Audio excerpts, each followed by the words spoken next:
반갑습니다. 반갑습니다. 저는 치유와 회복의 심리학을 강의하는 박상미입니다.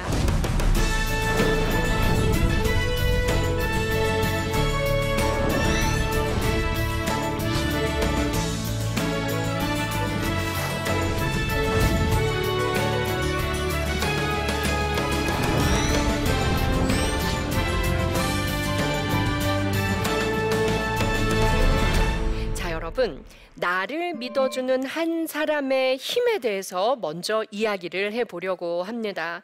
여러분, 눈 감고 한번 생각해 볼게요. 어떤 경우에도 무조건 100% 나를 믿어주고 응원해줄 사람이 있는가 한번 생각을 해보시죠. 누가 떠오르나요? 그 사람은 어디에 있나요?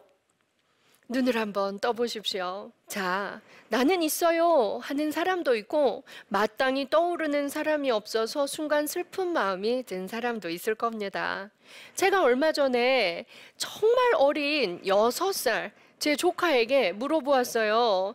너에겐 그런 사람이 있니? 제가 아주 쉽게 설명했어요. 근데 제가 큰 은혜를 받았습니다. 3초 만에 예수님! 이렇게 얘기를 하는 겁니다. 맞아요. 하지만 예수님이 늘 우리 옆에서 살리는 말로 매 순간 힘을 주실 수는 없으니까 우리 주변에 그런 사람이 한 명 정도 있으면 참 좋겠죠. 없다면 내가 먼저 누군가에게 그런 사람이 되는 겁니다. 그러면 우리 뇌는 또 아주 큰 기쁨을 느끼고 또 나에게 그런 사랑의 힘을 받은 사람은 나에게 반드시 보답하게 될 거예요. 나를 믿어주는 한 사람의 힘이 얼마나 큰지 오늘 한번 공부를 해볼 겁니다. 자, 먼저 한번 우리 나에게 한번 물어볼게요. 나는 살리는 말을 하는 사람인가? 아니면 죽이는 말을 하는 사람인가? 자, 부모님들 중에는 정말 자녀를 사랑하고 내 자녀에게 정말 사랑을 주고 싶지만 말은 아주 독하게 하는 분들이 계십니다. 그렇죠? 아유, 너 같은 게 뭘 할 수가 있겠어. 이렇게 말하는 부모님도 종종 계시고요. 그리고 아이한테 네가 하는 일이 그렇지 뭐 이렇게 말하는 부모님들도 계십니다. 그러면 그 아이에게 어떤 영향을 주는 거냐면요. 파릇파릇 새싹이 돋아나는 화분에 뜨거운 물을 부어주는 것과 같습니다. 뜨거운 물을 부어주면서 내가 물을 부어줬지? 그러니까 잘 자라야 해 라고 나 혼자 착각하는 것과 같다는 거죠. 자, 이 나를 믿어주는 한 사람의 힘이 얼마나 큰 것인지 심리학의 연구를 통해서도 살펴볼 수가 있습니다. 여러분, 영화 중에 주라기 공원이라는 영화를 보셨을 거예요. 거기에 카우아이 섬이 나오는데요. 이 섬은 지금은 너무나 아름다운 섬이에요. 하지만 1960년대 그 무렵에는 지옥의 섬으로 아주 유명했습니다. 다수의 주민이 범죄자, 알코올 중독자, 정신질환자였습니다. 그래서 에미 워너라는 심리학자가 1954년부터 신생아 833명이 30살 성인이 될 때까지 성장 과정을 추적하는 연구를 합니다. 이 아이들을 연구하면서 가설을 세웁니다. 열악한 환경에서 자란 아이들은 비행 청소년, 범죄자, 중독자의 삶을 살 가능성이 클 것이다. 그런데요, 놀라운 발견을 하게 됩니다. 심리학자 에미 워너는요, 그 833명 중에서도 아주 고위험군 청소년을 모아놓고 201명에게 집중합니다. 고위험군이라는 건 뭐예요? 부모가 마약 중독자, 범죄자, 더 심각한 집의 아이들인 거예요. 이 201명은 우리의 상식대로라면 어때요? 더 잘 자라지 못했을 것 같아요. 어쩌면 30살 정도 되었을 때 이미 범죄자 되었거나 마약에 아주 찌들어 있을 수도 있다라고 생각했을 거예요. 그런데 놀라운 일이 일어납니다. 이 중에서 72명에게서 기적이 발견된 겁니다. 다른 아이들보다 더 잘 자라 있는 거예요. 자기가 속한 그룹의 리더가 되어 있거나 너무나 훌륭한 아이다라는 평가를 받으면서 자랐더라는 거죠. 그래서 이 고위험군 201명 중 72명, 얘들의 공통점이 뭔가 뽑아보았습니다. 얘들의 공통점은 무엇이었을까요? 바로 어떤 상황에서도 믿어주고 공감해주고 지지해주는 두 사람? 아니요, 한 사람이 반드시 있었다는 겁니다. 여기서 중요한 건 뭐냐면 어떤 경우에도예요. 어떤 경우에도 엄마는 널 믿어. 할머니는 널 믿는다. 선생님은 널 믿어. 선생님한테 얘기해봐. 어떤 경우에도 이 사람은 믿어줄 거야 라는 믿음을 가진 아이들은 환경이 아무리 나빠도 그 고난을 이겨내고 반듯하게 자랐더라는 거죠. 여러분께 묻겠습니다. 나는 누군가에게 그 한 사람이 되어 있습니까? 내 가족에게 그 한 사람의 삶을 살고 계십니까? 우리가 점검해보고 내가 먼저 그런 존재가 되어야겠다라고 선포하는 오늘이 되었으면 좋겠습니다. 어떤 경우에도 받아주고 믿어주고 걷어주는 존재가 딱 한 명만 있으면 역경이 닥쳤을 때 놀라운 회복 탄력성을 발휘하고 중요한 건 이거예요. 더 큰 성장을 해낸다라는 것입니다. 회복 탄력성이 무엇인가요? 쓰러지고 넘어졌을 때 오뚜기처럼 탄력성 있게 일어나는 힘입니다. 회복 탄력성의 꽃이 무엇인가 한번 볼까요? 여러분, 굴욕을 견디는 힘입니다. 저는 9년째 전국 재소자 교육을 하고 있습니다. 그래서 우리 재소자가 얼마나 많냐면 소년원 아이들을 합치면 아마 6만 명이 조금 넘을 겁니다. 저는 방송을 통해서 그리고 직접 찾아가서 그들을 만나는데요. 여러분, 살인을 한 사람도 저는 많이 만납니다. 얼굴 자체가 다르게 생겼을 줄 알았습니다. 그런데 너무나 평범한 얼굴들을 하고 있었습니다. 그런데요, 그 사람들을 교육하고 상담하면서 놀라운 사실을 알게 됩니다. 여러분, 살인이 일어나는데 얼마의 시간이 걸릴까요? 저는 평생이 걸리는 줄 알았어요. 평생의 원한이 쌓이고 쌓여서 그 엄청나고 무서운 일이 발생하지 않을까 생각했는데 제가 판사님들 교육에서 알게 되었습니다. 살인이 일어나는데 걸리는 평균 시간은 6초였습니다. 6초. 그래서 그 사람들에게 물어봤어요. 제가 보니까 별거 아닌 일인 것 같았는데 왜 그렇게까지 화가 났어요? 라고 물어봤어요. 그런데요, 가장 많이 저에게 들려온 답이 무엇이었냐면 바로 이거였어요. 그 사람이 저를 무시했어요. 그래서 그 순간에 눈에 보이는 게 없었어요. 너무 굴욕스러웠어요. 저를 무시했거든요. 이런 대답들이었습니다. 여러분, 자, 굴욕감 때문에 타인을 죽일 정도로, 타인에게 엄청난 해를 끼칠 정도로 화를 내는 사람들의 공통점이 무엇인지 아십니까? 여러분, 자존감이 낮을수록 타인에게 화가 많이 납니다. 자존감이 낮을수록 상대가 나를 무시한다고 생각합니다. 예, 아무것도 아닌 거에도 번개처럼 화를 내면서 나를 무시하다니, 나를 우습게 보다니 라고 분노하게 되는 것입니다. 그런데 여러분, 자존감이 높은 사람들은 어떨까요? 자존감이 높은 사람들은 누군가 나에게 마음 먹고 굴욕을 주고 비난을 하고 폭력적인 말을 하더라도, 결심하고 상처를 주더라도 이렇게 반응할 수 있습니다. 저 사람 되게 사람 볼 줄 모르네. 생각보다 나 되게 괜찮은 사람인데. 아유, 사람 겉만 보네. 한 일주일만 날 겪어보면 내가 얼마나 멋진지 알 텐데 성질 되게 급하네. 이렇게 생각할 수 있는 거예요. 근데 이 힘은 어디서 올까요? 내가 괜찮은 사람이라는 걸 확고하게 말해주고 믿어주고 응원해주고, 어떤 경우에도 넌 할 수 있어. 너 괜찮은 사람이야. 괜찮아. 라고 말해주는 몇 사람? 한 사람이 있는 경우입니다. 그래서 저는 교도소에서 알게 됐어요. 이 사람들은 나쁜 사람이기 이전에 아픈 사람들이구나. 한 번도 이런 사랑과 믿음과 지지를 못 받아봤구나. 그래서 인생이 병들었구나. 아무것도 아닌 말 한마디에 나를 무시하다니. 그의 인생도 나의 인생도 파괴하는 지경까지 나아가는구나를 알게 되었습니다. 그래서 아들 키우는 부모님들이 더 잘 들으셔야 돼요. 굴욕을 견디는 힘이 여자들이 조금 더 강했어요. 그런데 남자들일수록 누군가 나에게 굴욕을 준다라고 생각하면 번개처럼 더 많이 화를 냈습니다. 그래서 여러분, 회복 탄력성의 꽃은 굴욕을 견디는 힘이다. 내가 내 자녀에게 굴욕을 견디는 힘만 심어줄 수 있어도 이 아이는 인생에 사고 없이 잘 살 수 있다는 겁니다. 이거 너무 좋은, 가성비 좋은 교육이지 않습니까? 그러면 누가 이런 한 명의 존재가 되어주면 될까요? 내가 내 아이에게 그런 존재가 되어주면 되는 것입니다.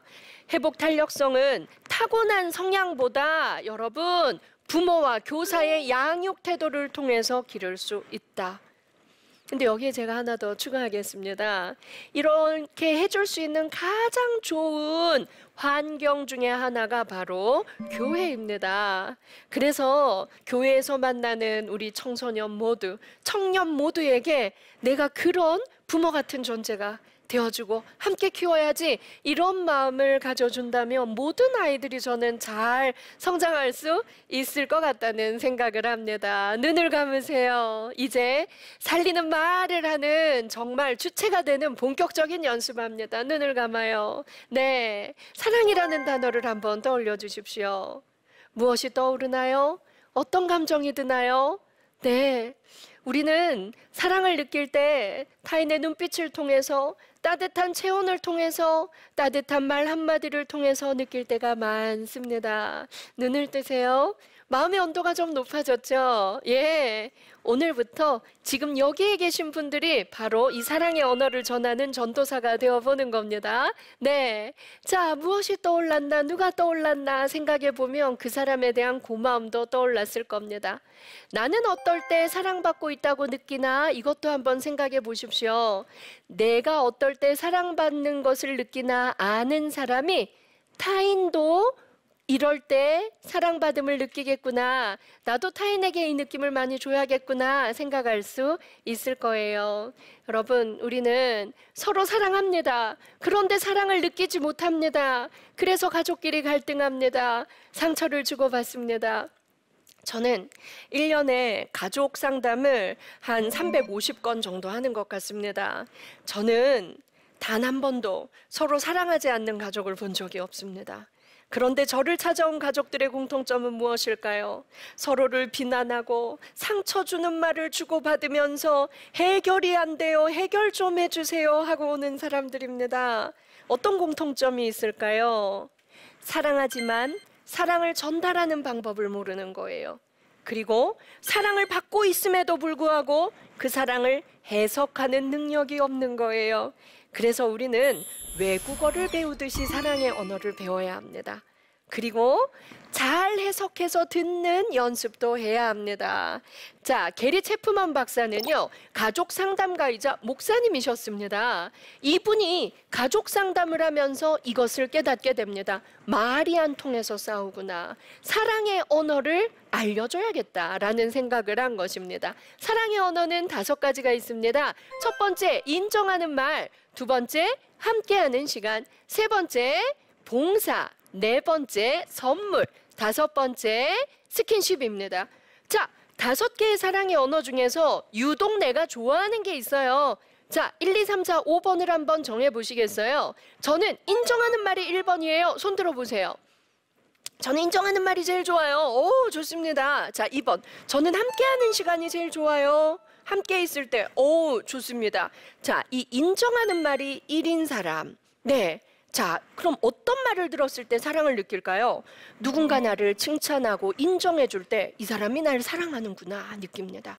함께하는 시간이 사랑의 언어인 사람은 말은 안 중요해요. 옆에 손 꼭 잡고 눈 마주보고 이렇게 있을 때 이 사람이 날 사랑하는구나 느낍니다. 근데 봉사가 1인 사람이 있어요.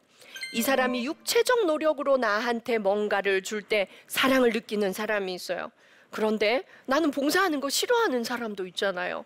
그러면 이 둘 사이에는 어떨까요? 사랑이, 소통이 잘 안 되는 거예요. 예, 선물인 사람도 스킨십인 사람도 있습니다. 그래서 우리는 내가 이 중에서 어떤 언어를 좋아하는지 내 가족과 가까운 사람들에게 말해주면 좋습니다. 고린도전서에 나와 있죠. 내가 사람의 방언과 천사의 말을 할지라도 사랑이 없으면 소리나는 구리와 울리는 꽹과리가 되고, 내가 예언하는 능력이 있어 모든 비밀과 모든 지식을 알고 또 산을 옮길 만한 모든 믿음이 있을지라도 사랑이 없으면 내가 아무것도 아니요. 이게 정말 중요한 거예요. 사랑이 있다면 내가 원하는 말로 할 것이 아니라 누가 원하는 말? 그가 원하는 말로 내가 말을 하는 것이 뭐라고요? 사랑을 전하는 것입니다. 그래서 이제 우리가 초점을 바꿔야 돼요. 내가 하고 싶은 말이 아닌 그가 듣고 싶은 말, 그가 원하는 언어를 쓰자.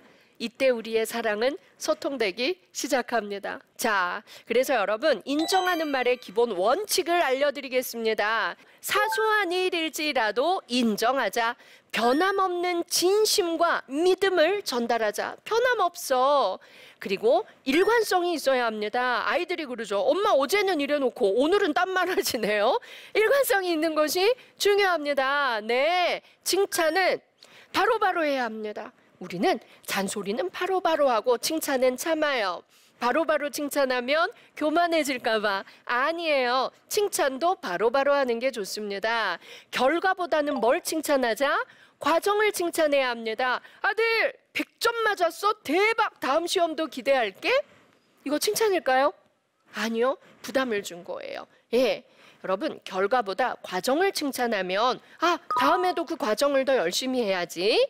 결과보다 노력이 더 중요하구나. 이런 걸 학습하게 됩니다. 아들 100점 맞았어? 대박. 근데 100점이 중요한 게 아니야. 나 너한테 이번에 감동받았어. 나는 학교 다닐 때 책상에 10분을 못 앉아 있었어. 엉덩이가 간지러워서. 근데 너는 한 번 앉으면 30분씩 앉아서 영어 단어를 외우더라. 난 너의 엉덩이 힘에 큰 감동을 받았어. 이렇게 하는 거예요. 그럼 이 아이의 뇌에서는 어떤 변화가 일어나냐면, 아싸, 다음엔 31분 앉아 있어야지. 엄마, 이리 와보세요. 나 지금 40분 앉아 있었는데 시간 보셨나요? 이렇게 된다는 것입니다. 그래서 이런 사소한 법칙도 기억을 해 주십시오. 내가 했다고 해서 상대방에게 강요하지 않아야 합니다. 이것 때문에 많이 싸워요. 나는 맨날 당신 칭찬하는데 당신은 한 번도 나를 칭찬하질 않아. 예, 이건 또 뭐예요? 비난이에요. 그래서 내가 했다고 강요하지 않는 것도 인정하는 말에 들어갑니다. 여러분, 상처 많은 부모일수록 자녀에게 인정하는 말을 잘할까요, 못할까요? 잘하지 못하더라고요. 그래서 우리 지난 시간에 배웠었죠. 내 상처가 많을수록 자녀에게 격려와 칭찬과 지지를 잘 못한다. 그건 상처를 대물림하는 것이다. 예, 그래서 내가 인정하는 말에 인색하다면 내가 마음에 상처가 많아서 그런가? 좀 극복해야지. 그리고 인정하는 말을 많이 해줘야겠다. 이런 생각 가질 수 있겠습니다. 자, 그 다음은 함께하는 시간이에요. 자, 함께하는 시간은요, 말보다 뭐가 중요하다고요? 눈을 바라보는 거예요. 자, 우리가 가족과 대화할 때, 그리고 성도들과 함께 대화할 때, 누군가에게 내 진심을 전하고 싶을 때는 그 사람의 눈을 바라보고 집중하는 걸 잊어서는 안 돼요. 그런데 많은 부모님들이 실수하는 것 중에 하나가, 엄마 할 말 있어요. 아빠 오늘 학교에서요. 이러면 얘기해. 엄마 듣고 있어. 아빠 듣고 있어. 말해. 얘가 왜 이래? 듣고 있다니까. 딴 일 하면서 아이들이 말하게 하는 것. 아이들은 이때 좌절을 느꼈어요. 내 눈을 바라봐주고 관심을 가지고 집중해주지 않으면 나에게 무관심하다고 오해할 수도 있답니다. 그래서 여러분, 우리 원칙 배울게요. 자, 그에게 전적으로 관심을 집중하자. 그 사람의 관심에 집중하자. 대화의 내용도 누구의 관심에 초점을 맞추면 좋을까요? 그 사람의 관심에 초점을 맞춰봅니다. 눈을 마주보며 그 사람의 이야기를 듣고 소통합니다. 무관심하거나 집중하지 않는 태도를 버립니다. 진심으로 들어주고 함께하고 있다는 느낌을 전달해 줍니다. 이런 것들이 함께하는 시간의 원칙입니다. 세 번째예요. 선물입니다. 자, 선물 받으면 어때요? 사랑받는다는 느낌 가지십니까? 그 사람을 생각하며 준비해 주세요. 내가 주고 싶은 게 아니라 그 사람이 뭐가 필요할까? 그 사람이 뭘 좋아할까를 고민해야 하는 거예요. 평소에 그 사람의 필요를 생각하자. 부담이 될 수 있는 요소는 제거하자. 대가를 기대하거나 요구하지 않음. 금액 써놓고 내 생일날 뭐 주나 보자. 예, 이런 건 오히려 관계를 아주 부정적으로 만들 수도 있다는 거죠. 진심으로 존중하며 선물의 의미를 잘 전달하자. 내가 이거 왜 샀냐면 네가 이거 좋아할 것 같아서 저번에 서점에서 이 책 계속 보다가 안 사는 거 내가 봤거든. 그래서 내가 이거 꼭 사주고 싶었어. 이렇게 말할 수도 있겠죠. 봉사예요. 자, 봉사도 원칙이 있습니다. 말보다 행동으로 기꺼이 해주어야 합니다. 온전히 상대방을 위해서 뭐 하라고요? 행동해야 합니다. 상대방이 필요한 게 무엇일지 고민합니다. 여러분, 저의 사랑의 언어의 꼴등이 봉사예요. 전 봉사는 별로 사랑이라고 생각 안 해요. 근데 저희 어머니는 봉사가 1위예요.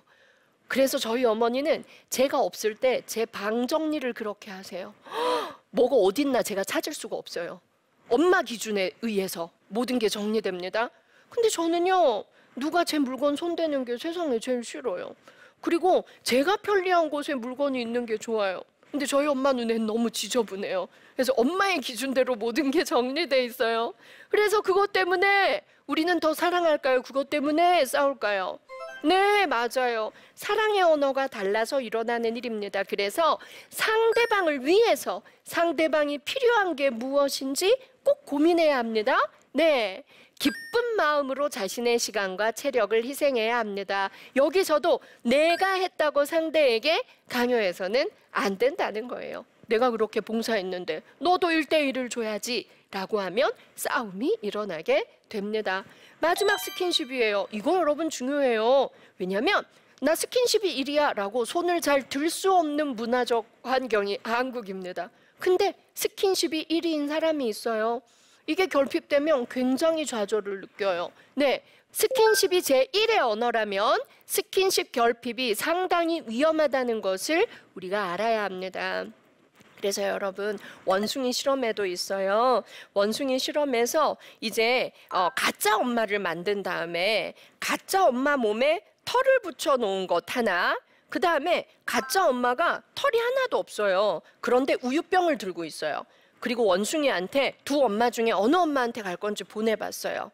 원숭이는 먹을 우유를 들고 있는 엄마를 택했을까요? 털이 많은 엄마를 택했을까요? 털이 많은 엄마. 네.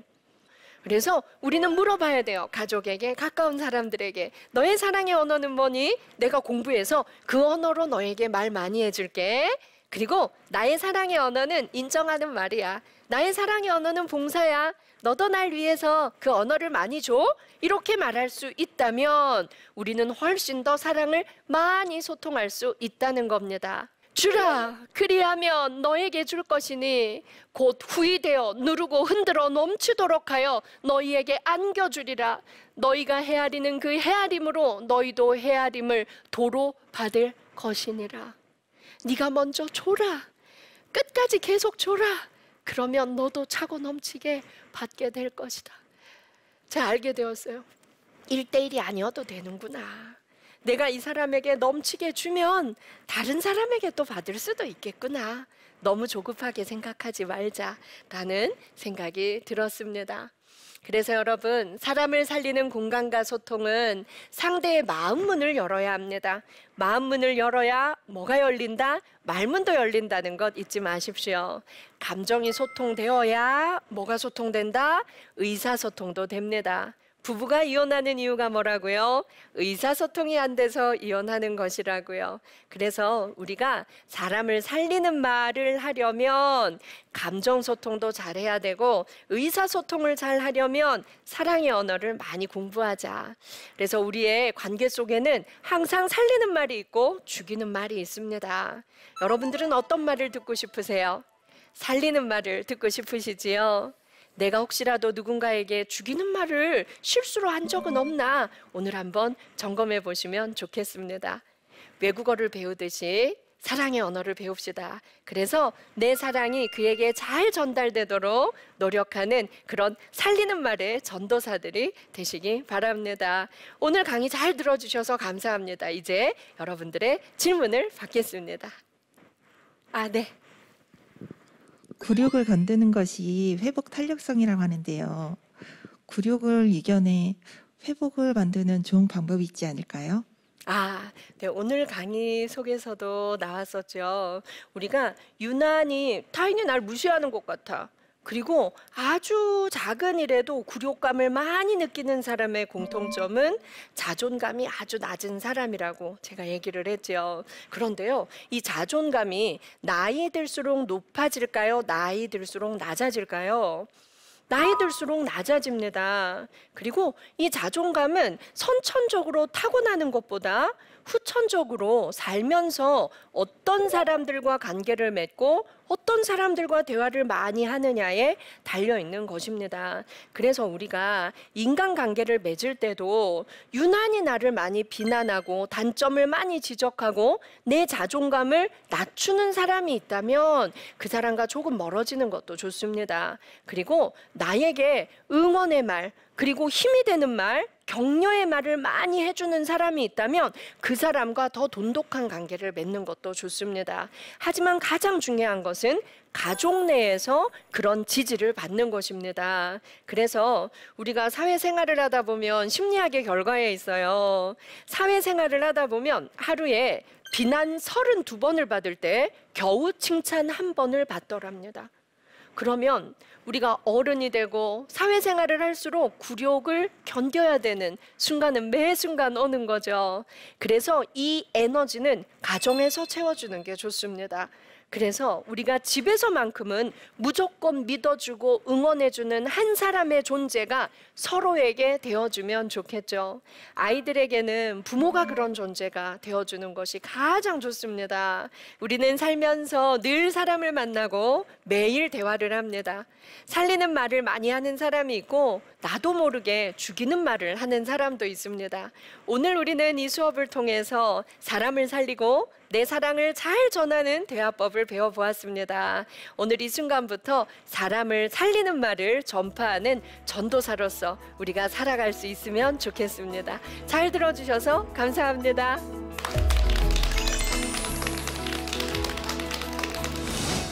오늘은요, 제목이 사람을 살리는 말입니다. 나에게 한번 물어볼게요. 나는 살리는 말을 하는 사람인가? 아니면 죽이는 말을 하는 사람인가? 네가 하는 일이 그렇지 뭐. 이렇게 말하는 부모님들도 계십니다.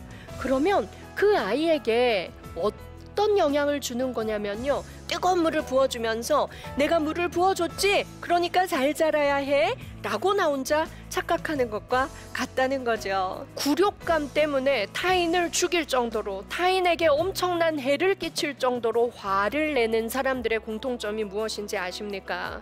자존감이 낮을수록 타인에게 화가 많이 납니다. 그런데 여러분, 자존감이 높은 사람들은 어떨까요? 저 사람 되게 사람 볼 줄 모르네. 생각보다 나 되게 괜찮은 사람인데. 이렇게 생각할 수 있는 거예요. 근데 이 힘은 어디서 올까요? 어떤 경우에도 넌 할 수 있어. 너 괜찮은 사람이야. 괜찮아. 라고 말해주는 몇 사람? 한 사람이 있는 경우입니다. 사랑의 언어는 5가지가 있습니다. 첫 번째, 인정하는 말. 두 번째, 함께하는 시간. 세 번째, 봉사. 네 번째, 선물.